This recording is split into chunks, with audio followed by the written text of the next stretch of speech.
Thursday, 8 p.m, Enzo Maresca's Chelsea side take to Stamford Bridge for another European night. The second leg in the round of 16 tie against FC Copenhagen in the Eufa Conference League. I've just nailed it in one for the first time in this whole tournament's history, I would say, because it only really started when Chelsea got involved. Don't know any other English clubs that have been in it. Don't really care. You've got a better record than Chelsea do in this tournament, and we're unbeaten. There you go. Chelsea against Copenhagen. We're going to preview the match today. We are going to give you lot our preferred starting lineup. Predicted is not what we're doing. Our preferred is what we're going with. We're going to cap it off with a score prediction. But before we do all of that, I need you to do something for me, and that is to hit subscribe on the channel right now. If you are not already, I looked at the analytics page. Around 32% of the regular watchers that are tuning in, week out to the videos are not subscribed to the channel at the moment. It's one click, and it helps me out more than you could possibly imagine. And not only that, I have got the big dog with me today, Mr. Joshua Aveste. Josh, how's things, mate? Things are very good. I'm going into this Copenhagen match feeling quite positive at the moment. I think things are looking up for Chelsea, and I think we might actually end the season relatively well. How about that? Well, they will have already seen our predictions video, and obviously you're predicting us to get Champions League football. Little European trophy wouldn't go amiss though, would it? No, but then we can finally say we have won it all. Can any other club come anywhere near that? We've not won the LVC Vans or the Johnston Paint. Papa John's it's called now, isn't it? Is it the Papa John's? It is now. Really? Yeah. Don't our under-21s play in the Papa John's trophy? Don't know, but Papa John's is a little bit underrated. You know, when you go to like when you're talking pizzas, yeah, and I'll take out like Pizza Express and like Pizza your elite. Ask Italian and stuff like that, which is like your elite, you know, like elite Posh sourdough dinners. posh pizzas. When we go and take away pizzas and that, I'd always go, oh yeah, it's Domino's. No, the Domino's is not top. Who's top? Papa John's. Nah, see, you've gone overboard there. No, Papa John's is the best. Do you know why? What would Matthew McConaughey say? All right. And then he would say, do not over leverage yourself. Don't over leverage yourself. Don't say you're going to do, don't say you might do it. Only say why is Domino's better than Papa John's? Go. Just tastier. The answer is, for everyone watching at home that agrees with me, which they all will, is the dip. The garlic and herb dip is far superior. It's the butter dip. Yeah. Far superior from Papa John's. Yeah. And Domino's is a lot more money, but I think everyone would agree that Domino's is better. Let us know in the comments. Better selection. I reckon there'll be a lot of people that say that Pizza Hut is better than both those. Yeah, well, this is what I'm saying. Most people would have Domino's, then Pizza Hut, and then they'd think about it for a little bit and go, oh yeah, Papa John's all right. I think we'll all agree that, thingies, they're Tops and Pizza Go-Go and all that. Oh no, they're not even nowhere near. But there is a time and a place for a kebab shop pizza. Yeah. 3 a.m. post night out. Few beers for you. Mm-hmm. No beers for me. Few? Several. Tens. Of thousands. I'll tell you who will be drinking a few beers, and that is everyone in attendance against Copenhagen. It's an 8 p.m. kickoff, which means there will be plenty of time to sink a few singers at Stamford Bridge. Now, the Copenhagen fans that are travelling, they will be rowdy. They're going to be up for this, and there is only one goal in it going into this tie.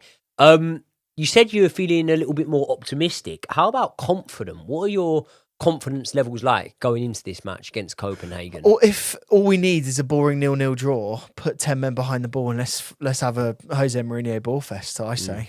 Do you agree with that? Well, yeah, I mean, statistically and mathematically, yeah, that makes sense. However, I know we're coming off the back of a game with a clean sheet, but... Do you think we will get a clean sheet in this game? No, I don't. So we need to score some goals then. Yeah. I think there is some rationale behind this game going strong in the first half and then resting players. Because I think what a lot of us would be tempted by is to go youngsters to start off with. And then if you need to chase the game, then go for it. But there's a real temptation to do that, isn't there? Like, I think all of us understand that look, getting through to the next round is important, but what to you is more important? The Premier League for me is always more important. Let me actually give you the question because you've jumped the gun there a little bit, right? Come. I'm not on about securing Champions League football. Yeah? Yeah. I'm just on about one game. Would it mean more to you to get through to the next round of the Conference League or to beat Arsenal?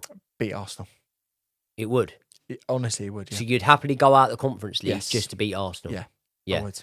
Yeah, so would I, to be honest. To be honest with you, if you think about it, like when was the last time we beat a top 6 team, a Champions League challenger? We haven't done it since Tuchel left. So that is more reason than ever that we need to finally do it. But if you're going traditional top 6, then Man United last season 4-3 at the Bridge. Yeah, they're not really in it anymore, are they? Well, Who have they been replaced by? Villa. In the traditional top 6, Villa aren't in there at the minute. But if you're going on about like when we had the top 6 and you included Man United and Spurs, who are both languishing sort of mid-table at the moment, you would have to say that they've been replaced by Villa and Newcastle. Even though the table might not add up to that at the minute. That's how I see it in my mind. How crazy is it how far United and Spurs have fallen this season? Do you think, like, let's do some early predictions next season. Where do you think that Man United and Spurs will be next season? Let's just do very early predictions now. Spurs have a new manager. Yeah.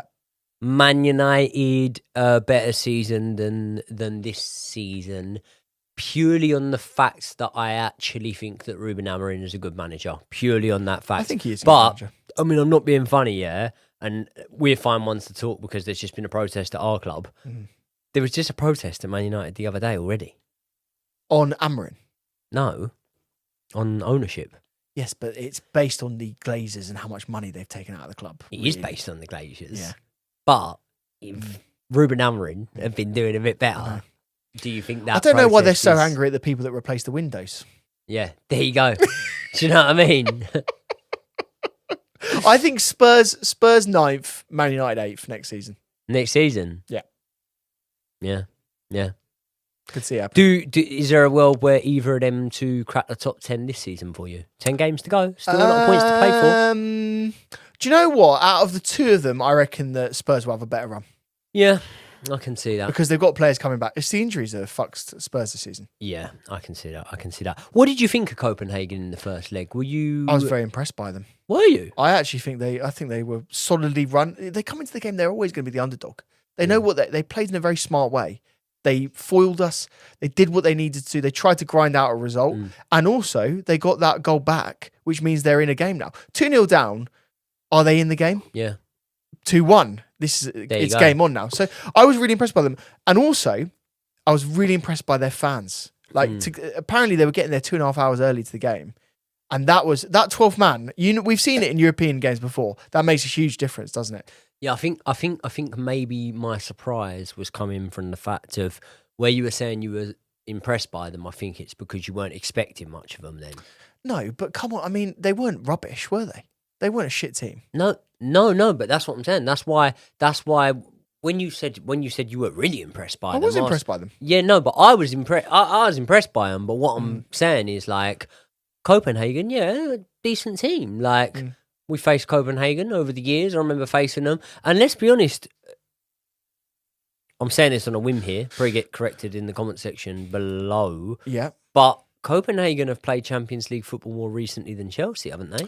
That probably would make sense. Didn't they play Real Madrid? Didn't they get through to knockout rounds and play Real Madrid? I don't remember that. One of the last... I don't remember that. Few seasons. But we haven't been there for, 3 years? There's an absolute chance they could. Last game we had in the Champions League was against... the final. No, it wasn't. No. Manchester City. No. It's the last game you bothered to remember. No. Who was it? Real Madrid knocked us out after we beat Dortmund. Yes. Yeah. The pot dog. Great era. And did very well in Champions League matches, didn't he? Do you know what I want to do, mate? I want to get straight into the starting lineup. Let's do it. Dissect it with you. Do you mind if I read it out just for the sake? Are you going to read mine out? Of the graphic? Or ours? Ours. Oh, okay. Go on then. starting lineup. Go on then. It's our starting lineup. Now I'm going to tell you something, right? Before I do this, me and you have had a little debate here, right? A masturbate. A mass debate. We've had a mass debate here. Bringing out all the classics today. I always say preferred rather than predicted. I'm not predicting a lineup. I'm saying this is what I'd prefer, right? Okay. Now, when you sent over the lineup that you had in mind, I looked at it and I was like, yeah, love it. I've got absolutely nothing against that. Would go the exact same, completely up for that. However, there was just one position which I just would not budge on. And then this is when the whole preferred and predicted debate came in. Can you just reveal it to them before I show them the graphic on screen? Unsurprisingly, I'm sure you will all know that it is the goalkeeper position because we saw Robert Sanchez starting in the Premier League over the weekend.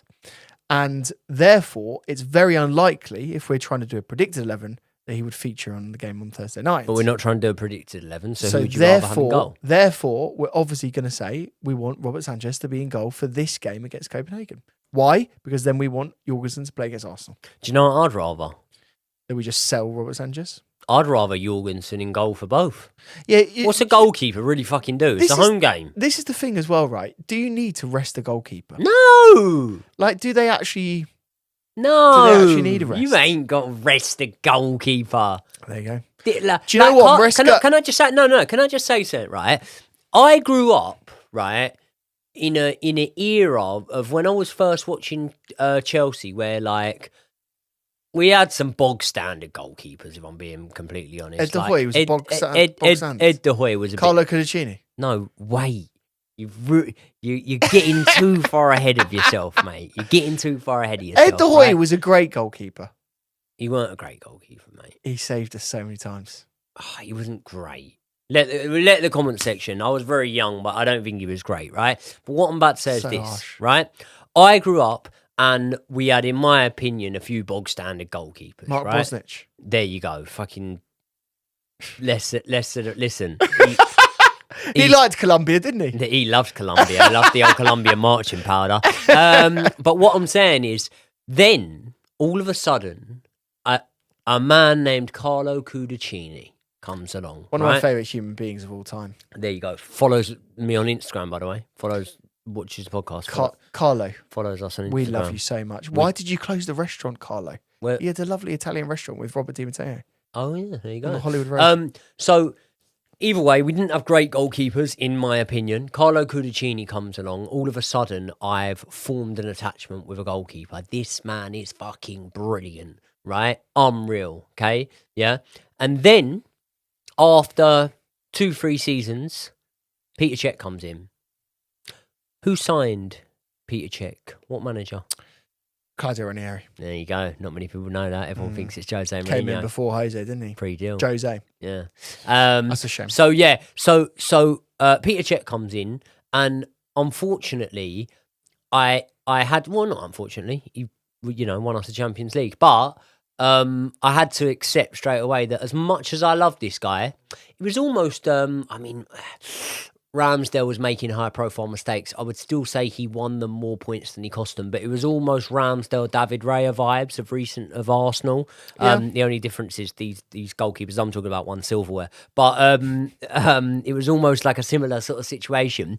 And Peter Cech comes in, yeah, and he plays every match, yeah, gets the clean sheet record. Do they rest him in even the group stages of the Champions League and give Carlo Cudicini a run out? No. Had Carlos Cudicini given us brilliant years of service? Absolutely. There you go. And he didn't even get a run out. So what I'm saying is, I'd just go Jorgensen both. By the way, I'm not comparing Jorgensen in the same stratosphere, let alone world, as either of these two. But I'm just saying, for me at the minute, I don't want to sound like a hater, but he's a lesser of two evils. I don't think he's great, Jorgensen. Is Petrovic in the same level as Petr Cech? Nowhere near. But Petrovic is a level above Jorgensen and ladders above Sanchez. Right, before we go on from this then, very quick one. Who starts in goal for Chelsea at the start of next season? But before we get into all that, have you not noticed the spike in temperature? The weather is better and the mood is generally lifted. In the UK right now, we are finally in t-shirt weather, and that means summer is around the corner. But are you ready for summer? Are you ready to step out looking at your best? And the real question is, can you really look your best without Manscaped? Because there's 12 million other blokes worldwide who are using Manscaped right now to look at their best. And if you use the code JOEYKNIGHT at checkout, you will get 20% off and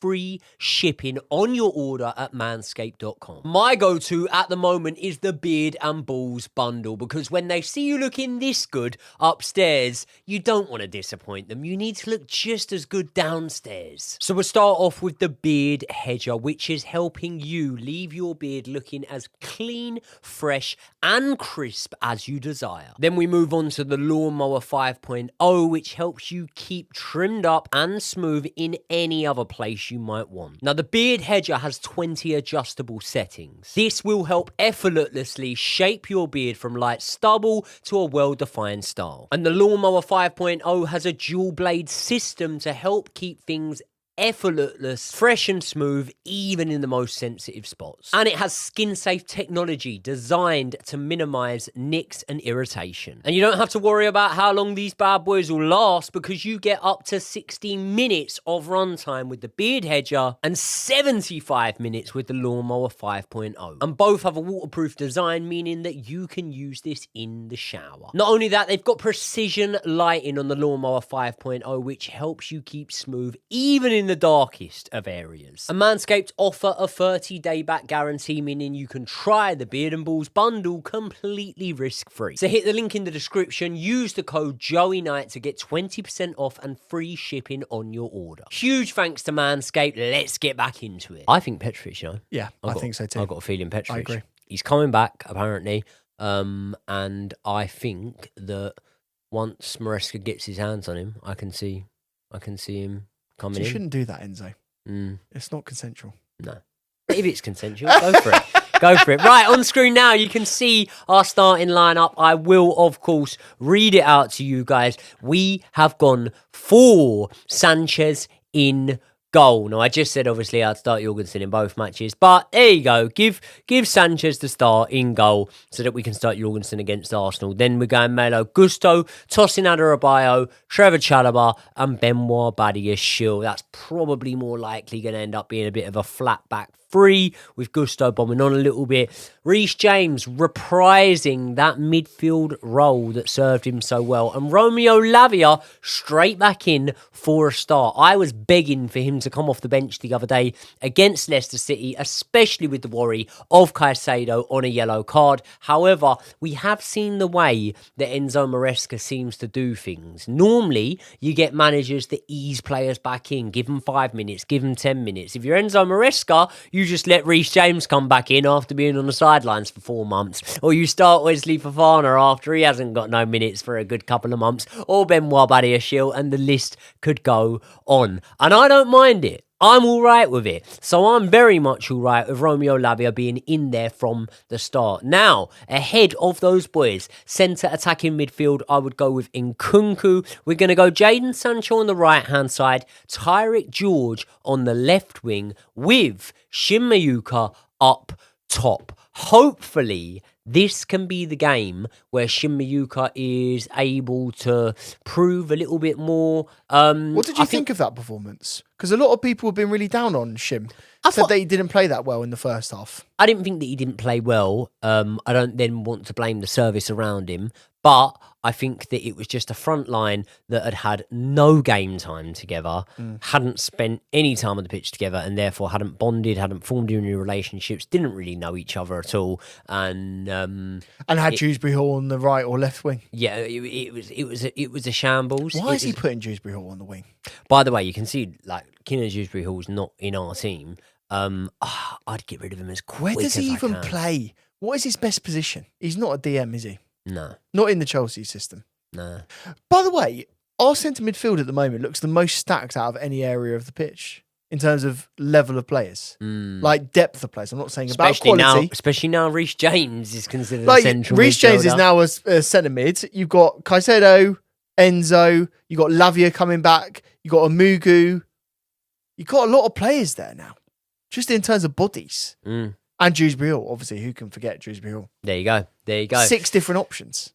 Shimayuka, what did I think of him in that game? I would say that I thought when he had the ball at his feet, he looked all right, but yeah, just didn't see enough. I'm hopeful that a home night at Stamford Bridge will give him the chance to be able to do a little bit more. I think that he could play in this game. I think he could bag a brace, and I still don't think he'd be starting against Arsenal, to be honest. That's almost a free hit. Are we not listening to what we were saying earlier on about starting strong? Like, do you think there's a possibility that Enzo plays Neto up top in this game, starts him? I would rather finish strong than start strong. And then I suppose it goes against everything I've said about being proactive rather than reactive. But I think that there's enough in there to suggest that we're starting strong, you know. I think there is a small chance in which Neto starts and gets taken off at half time. For in the number 9? Yeah, in the number 9. But then if we're not, let's say we're trailing at half time or something, God forbid. Yeah. Then we're in trouble, but then he's going to have to play. Then it's different. Yeah. Then things really do change. But would you not rather try and get a goal in the first half, make it 3-1, and then settle in and shut up shop after that in the second half? I can see where you're coming from. I can very much see where you're coming from. Do you know what? There is an element of this game where we need to be quite worried, because if they do get an early goal, then you know what it's going to be like. The atmosphere will be crazy, even for them, even at Stamford Bridge. You know what the travelling fans are going to be like, and they are going to be so up for it. You saw what they were like in that second half. Like, obviously, they go 2 goals down, but the pressure was there. At the end of that game, we were trying to shut up shop, weren't we? Yeah, so and they're going to come with that energy. This is what I mean. Starting off strong in this game is absolutely essential for me. Like, I think we need to get on the score sheet very, very early on, because one, it, you know, on aggregate kind of puts the game to bed, but 2, it forces them out a lot more. And I think that once we do that, then if we can make some sort of lethal substitutions in the second half, start to bring a few boys back. How close is Noni? I don't think Noni will be anywhere near this game. I think he'll be after the international break, is what I've heard. Right. So, and it's the same with Jackson. So we've got both them out for a while. Is Arsenal's before the international break? Yes. Yeah. We're not going to have either of those boys, I don't think, for Arsenal. No, unfortunately. Right. Fair enough. So we're looking at Tyrick, George in terms of wide players in this game, but even to be able to come off the bench, that's one thing that I looked at and I was quite concerned about when I was doing the live stream the other day. It got to half time and I thought, right, okay, what changes would I make? And I was looking at the bench, and really, in terms of wide players, apart from Tyrick George, who did end up coming on, there wasn't really much Our there. bench was all defenders. Yeah. The other day, when you saw them warming up at half time, I just went, there's no way we're going to be able to change the game. If we need to chase it, there's nothing we can do. This is what I mean. You remember what I was saying about the centre mids earlier on? Like, the wingers and the strikers at the moment are looking so weak. We're going to really have to invest there, especially with Ugachukwu and Santos coming back.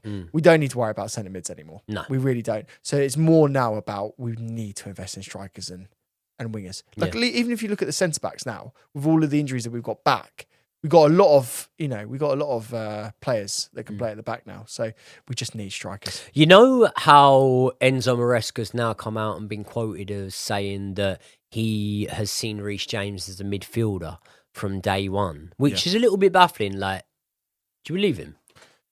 I can understand why he said that, to be honest with you. I can understand it, because I think what he's done is he's looked at the weekend performances and he's looked at the way that he wants his sort of wing backs to play. And I can see him doing that. Okay, to be fair. Fair enough. I do believe him. Oh, I'm not saying I don't believe him. I'm just saying if you're going on like where you've actually played players today, he hadn't really played. But then I think if you look at the injury record for Reece as well, I think you've got to be so worried about that. Like, the way that the wing back have to bomb up and down, I think I'd really be concerned about that. Whereas when in centre mid, we've said it over and over again, he doesn't need to do those explosive runs, does he? Yeah, no, fair enough. And it leads me on. The reason I asked you that, it leads me on to this. What position does he see Malo Gusto as? Because I want to speak about Malo Gusto just quickly. Hell, the wing I've had back's a such lot. an I've had area. a lot of people, right? I've had a lot of people saying to me, be honest, bro, like Malo Gusto has been completely off ball this season and whatnot. No, And that's not true. I actually really, really sympathise with him. I do. I think Malo Gusto has been average this season compared to last season. I thought he was brilliant last season, by the way. But the reason I would definitely not say he's been off the boil is he hasn't been in a position where he's been in those advanced positions where he can prove one of his best assets, which is the ability to speed up that side and whip in a ball. And I do think he whips in a very, very good ball into the box. Not only that, of recent, we haven't got a marksman in the middle to be able to meet those balls. And even when we did in Nicholas Jackson, He was it's not like renowned Jackson for was being headers. renowned Yeah, for yeah. scoring headers either way. Yeah. So I think that you're asking someone to do something, and I think you're very much limiting them. But yeah, sorry, I've asked you in a very long-winded way. Where do you think Malo Gusto's best position is? Do you want to know the bad news? Where? The bad news is that he doesn't fit into the system. The problem with Enzo's system is that it doesn't get the best out of wing backs at all. And really, the era, do you remember we had that era where it was sort of like five at the back, we had proper out-and-out wing backs, so really were wingers. I mean, we had Victor Moses playing at wing back, didn't we? You know, who was an out-and-out right winger, really. That era is done. And what I'm really worried about in terms of like the squad's progression is that we're going to get an understudy for a Cucurella that will be an out-and-out left wing back, because they're going to have to play in the same way that Cucurella plays, because look at how well he's performing. Like what Enzo Maresca's seen is that the left side is the way to push on and bomb on, and the right side is the one that just inverts and tucks back. So I think we're going to see more of Wesley Fofana playing right back than we will see Malo Gusto playing right back. Do you know what's really funny? Go on. At the start of the season, again, things that the podcast got right. At the start of the season, everyone was saying to us, no, it won't be Cucurella, it will be Reece and whatnot. And obviously, the way it's transpired, Reece hasn't been about, and now he is. It's not even that he's necessarily inverting, and even with Cucurella, he's not really inverting. He's just fucking pushing forward, right? He's coming out of that defence and he's being one of the attackers. But at the start of the season, everyone was saying, no, it'll be the right-hand side. And I was saying, well, you're basing that on Pereira being the one that did it for Leicester, but maybe that's just a personnel thing. Maybe on the right-hand side, he had a player better suited to be able to do it, and he doesn't mind doing it on either side. It just depends on what side he does it, right? Yeah. And we called it, didn't we? We said it will be Cucurella that does it. But I think, as much as I'm about to, I'm sort of blowing my own trumpet there, I think we thought that Cucurella would be a lot more holding hands and joining up with the likes of Caicedo rather than, you know, almost stepping on Cole Palmer's toes at times. He literally is a number 10, isn't he, really? He's the best number 10 in world football. That goal against Leicester was ridiculous. How good is Cucurella? Just ignore the deflection. Let's not even worry about the deflection. It was a rocket. And to have the goals and assist numbers, deflection, by the way. Yeah, the goals and assist tally that he's getting at the moment is ridiculous. Like he's outperforming he must be on about all 6 of the goals wingers for the season, isn't it? He's outperforming all of the wingers. It is just like when you're talking about Noni Madueke, when you're talking about Sancho, when you're talking about even Enzo, he's outperforming as well. It is just absolutely ridiculous. And the thing is, we are going to be completely different the way we play without a Cucurella, let's be fair. If it's Vega coming back in, when he comes back at Chelsea, that's a completely different system. That really does need Vega to sort of drop in and be the sort of other centre-back. And then you need the Gusto on the other side. But for me, if you're going to play Cucurella will always be the one that bombs on, and therefore you need a more defensive centre-back option as the right-back option, because we're going to play with the 3. And not only that, when we have been playing with a sort of flat back 3, especially in possession and whatnot, I actually think it's been looking quite good. I think it's been looking solid. Yeah. I think that there's been less individual errors and mistakes and whatnot, and I don't think there's like... And it might speak to the potential that we don't have like one huge standout, right? And there's rumours still circulating about Mark Gahey and other players that we could potentially be looking to bring in the summer. But now, despite him actually playing pretty well, which I'm sure I predicted on a video that he'd actually play pretty well at Aston Villa, despite the sassy, you know, going out and playing pretty well. Let's hope he carries on playing well so we get some money for him. There you go, 100%. Despite that, I don't really see a drop-off in that back line in terms of, like, I see a level up when a fit and firing Wesley Fofana comes back into it, but, like, tossing for Chalobah, Can I ask you... Badia Shield for tossing. Yeah. even Levi Colwell, as much as people might say it. Like, I think all these guys are very level, and I think that's a good thing, and I think they're all getting minutes, they're all getting game time. I like what I'm seeing with that flat back three. So, right now, everyone's fit. What is your best 11 for Chelsea? Oh, because that we've actually got available. No. Fit. The whole squad's fit and available. We're living in a fancy realm. You can play whoever you want in the squad right now. Who would be your starting 11? In the squad, or that we own? That we own. That we own. Okay. Yeah. Petrovic in goal. Yep. I would have. You'd have Cucurella. Young. I always go from the right hand side. So I would have Petrovic in goal. I would have Reece James as the right back, but he wouldn't be like the right centre back. He would be the right-sided centre back. I would have Fofana in the middle. I would have Levi Colwell as the left-sided centre back, and obviously on the team sheet at left back it will read Mark Cucurella, but it would obviously be him sort of bombing on. Then I would go with Caicedo and Enzo Fernandez. Then I'm gonna go. Oh, this is really hard. No, it isn't. This is easy. I'm going to tell you, right? Then I'm going to go Cole Palmer, number 10. Esteval, right wing. I'm going to go with Pedro Neto, left wing, and Nicholas Jackson through the middle. I had Noni on the right, but only because we don't know how good Esteval is in the Premier League. Oh, he's good. Yeah, fair. And all the comments will be saying that he is really good. Would you not rather gamble? Yeah, fuck it, why not? Yeah, why not? But then, so what's interesting about that is we don't have Andre Santos playing. We don't have Romeo Lavia playing. No. We don't have someone like Keenan Dewsbury Hall. Tosin playing. Yeah, Keenan Dewsbury Hall. What a player. Yeah. What a player. Anyone else? Mikhailo Mudryk. Keenan Dewsbury Hall. Because Mikhailo Mudryk would obviously be my left winger. Yeah. If everyone was fit and available. Yeah. I could see. I wouldn't mind seeing him sort of be sampled. Are you going to drop some news soon on the B sample? Why does everyone keep asking me if I've got fucking news on the B know sample? All about I don't know shit. You work at WADA. Has no one worked this out by now? I don't know anything. I'm fucking blagging it, mate. I'm winging it. Why do you keep saying to them, you know all this stuff about, the doping testing? It's not WADA. It's UK 8. Oh, you see, yeah, it's correcting me already. UK anti-doping agency, and I know about them because I've been drug tested by them for Misfits fights. So what's going on with Mikhailo then?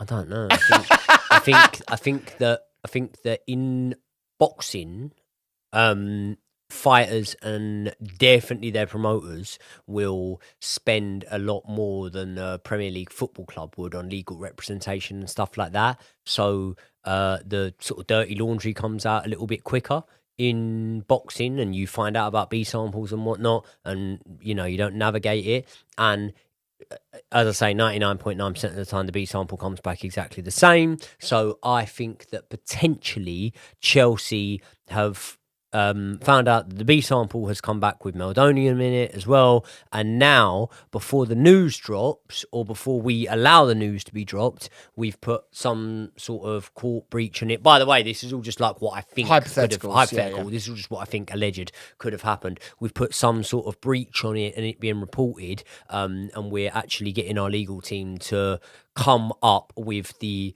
explanation. So say, for example, we can give a very, if any UK fans here, boxing fans, Conor Ben was never able to really give a solid alibi as to why the substances that turned up in his failed drugs test turned up. There was egg consumption, there was tainted meat, there was loads of hypotheticals sent around, but he was never able to actually give that. Whereas I think that that's why it doesn't look favourably upon him. There's a boxer called Ryan Garcia who also failed a PED test. Straight away he came out and he went, right, that thing is in this, and I didn't know this was on the banned list. And although they're both, in the boxing eyes, considered drugs cheats and they failed PED tests and whatever, people look upon Ryan Garcia more favourably. Now, morally, is that right? I don't know. But the way he's came out and given a reason, right, this is what happened, this is whatever, is why I believe there is